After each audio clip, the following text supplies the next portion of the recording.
E por isso, precisamos nos preocupar com a educação.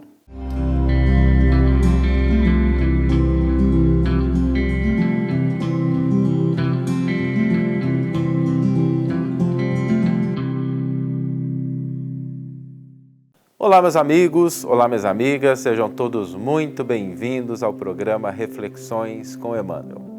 No episódio de hoje, nós vamos refletir sobre a nossa essência e sobre o processo fundamental de aperfeiçoá-la, desenvolvê-la. Eu gostaria de começar convidando você a pensar nos exemplos da natureza.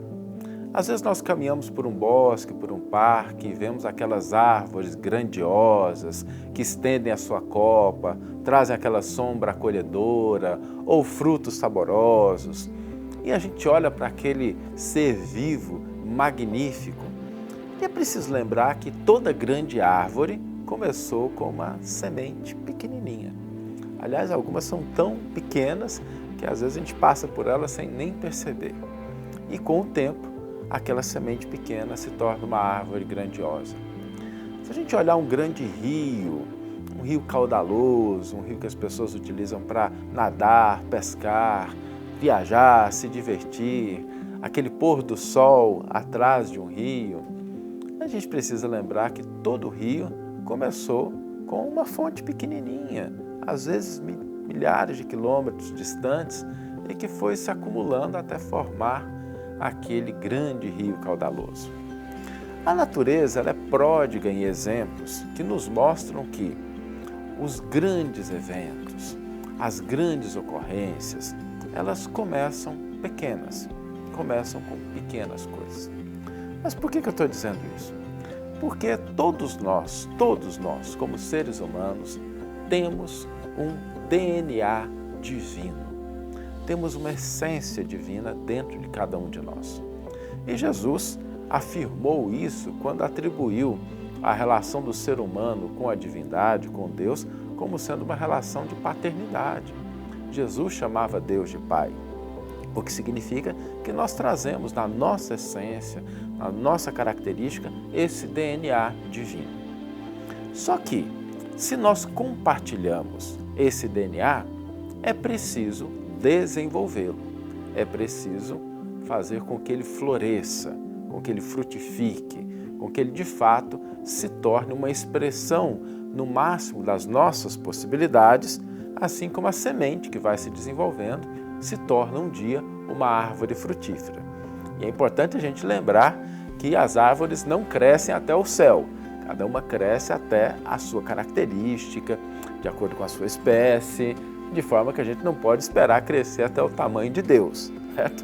Mas a gente pode desenvolver esse potencial divino dentro de nós. E quando nós falamos de potencial divino, lembremos-nos que existem 3 dimensões que devem ser prioritárias no processo de desenvolvimento.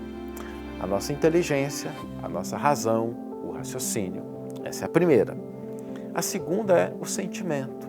As emoções, os nossos hábitos emocionais, a maneira como a gente responde aos estímulos externos. E o terceiro, a ação, o que nós fazemos. Desenvolver o nosso potencial divino, o nosso DNA divino, significa aperfeiçoar a nossa capacidade de pensar, de raciocinar, de sentir e de agir. Dessa forma, nós estamos fazendo com que essa semente que existe dentro de cada um de nós floresça, cresça e frutifique. E o processo através do qual nós alcançamos esse desenvolvimento é a educação. Não exclusivamente a educação formal, embora ela também faça parte desse processo, mas a educação do ponto de vista do aperfeiçoamento do nosso raciocínio, da maneira como nós analisamos, da maneira como nós percebemos, conectamos as coisas no mundo, da maneira como nós sentimos. E é interessante porque eu tenho certeza que você que está nos vendo, que está nos assistindo, que está nos ouvindo, sabe que, às vezes, quando a gente passa por uma determinada situação dolorosa, difícil, aquilo desperta na gente maneiras de pensar, de sentir e de agir. E muitas vezes, depois de passarmos a primeira experiência dolorosa, a gente depois tem maneiras diferentes de lidar com uma situação semelhante, caso ela ocorra na nossa vida. Vou pegar um exemplo bem trivial aqui, só para a gente poder ver a diferença mesmo. Você lembra quando você era adolescente, jovem, você teve o primeiro amor da sua vida, a primeira pessoa por quem você se apaixonou e, ok, algumas pessoas acabam ficando com aquela pessoa por toda a vida. Eu conheço casos assim, são casos muito bonitos, mas o normal é que a primeira relação afetiva não seja aquela que perdure. Isso é o mais frequente, é o que acontece na maioria dos casos. E quando a gente rompia aquele relacionamento, seja por iniciativa nossa, mas principalmente quando era por iniciativa de outra pessoa, lembra como é que a gente ficava? Desolado, desolada, ficávamos preocupados, sentindo frustrados, né? Uma série de emoções, um turbilhão de sentimentos assolava a nossa mente. E é natural, né? Estávamos ainda num processo de experimentar essa situação frustrante, dolorosa, pela primeira vez. E depois, quando a gente passa por isso, às vezes nós nos lembramos daquela situação e outras maneiras, não é desqualificando, mas amplia-se o leque de entendimento, de sentimento, de ação. E pode ser que a gente passou por outras situações de rompimentos afetivos e a nossa postura, o nosso comportamento, que a gente sentiu, como a gente analisou a situação, diferia daquele primeiro rompimento. Eu dei um exemplo bem simples para poder resgatar na nossa memória uma experiência que é relativamente comum entre todos nós, para nos mostrar que nós vamos mudando essa forma de pensar, de agir e de sentir. E esse aperfeiçoamento demanda o processo educativo. É através da educação que nós vamos refinando, que nós vamos aperfeiçoando, que nós vamos ampliando esses três elementos. Por isso, lembremos que todos nós temos uma centelha divina dentro de nós. Trazemos o DNA divino, mas é preciso desenvolvê-lo no campo do sentimento, no campo do raciocínio e no campo da ação. E o processo através do qual nós fazemos isso é a educação. A educação que nem sempre se dá somente com coisas agradáveis, como eu mencionei no exemplo. Quando a gente começa a entender isso, todas as experiências, sejam aquelas agradáveis e que são muito bem-vindas, sejam aquelas dolorosas, sejam aquelas desafiadoras, representam um campo de educação. Olhar para a nossa experiência humana em todas as suas dimensões, em todos os seus aspectos, como uma grande escola, através da qual nós desenvolvemos e aperfeiçoamos essas características divinas que nós temos, faz com que nós aproveitemos mais a vida, sem que a gente se perca muito nas situações de estresse, de desespero, de desesperança. Porque toda situação, toda experiência é um convite ao aprendizado. O aprendizado educa, a educação promove, transforma e engrandece os potenciais divinos que todos nós trazemos na alma. Vamos ler agora a íntegra do versículo e do comentário que inspiraram a nossa reflexão de hoje.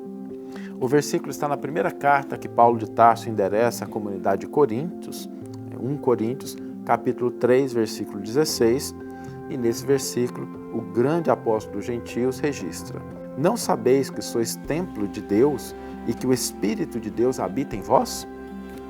Emmanuel intitula o seu comentário Educa. Na semente minúscula reside o germe do tronco benfeitor. No coração da terra há melodias da fonte. No bloco de pedra há obras-primas de estatuária. Entretanto, o pomar reclama esforço ativo. A corrente cristalina pede aquedutos para transportar-se incontaminada. A joia de escultura pede milagres do buril. Também o Espírito traz consigo o gene da divindade. Deus está em nós, quanto estamos nele. Mas para que a luz divina se destaque da treva humana, é necessário que os processos educativos da vida nos trabalhem no empedrado caminho dos milênios. Somente o coração enobrecido no grande entendimento pode vazar o heroísmo santificante. Apenas o cérebro cultivado pode produzir iluminadas formas de pensamento. Só a grandeza espiritual consegue gerar a palavra equilibrada, o verbo sublime e a voz balsamizante. Interpretemos a dor e o trabalho por artistas celestes de nosso acrisolamento. Educa e transformarás a irracionalidade em inteligência, a inteligência em humanidade e a humanidade em angelitude.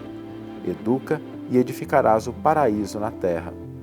Se sabemos que o Senhor habita em nós, aperfeiçoemos a nossa vida a fim de manifestá-lo.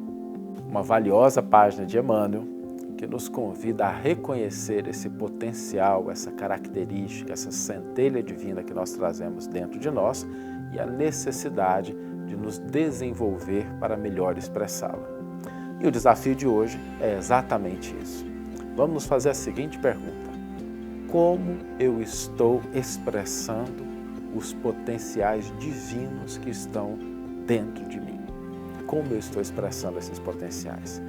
E de repente, se a gente perceber que tem algum que não está sendo muito expresso, sem crítica, sem lamentação, vamos aproveitar a oportunidade para educar, para disciplinar, para desenvolver, sobretudo nas nossas experiências do cotidiano.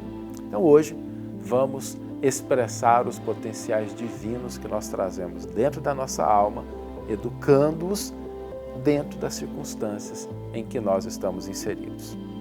Que tenhamos todos uma excelente manhã, ou uma excelente tarde, ou uma excelente noite, e que possamos nos encontrar no próximo episódio. Um grande abraço e até lá!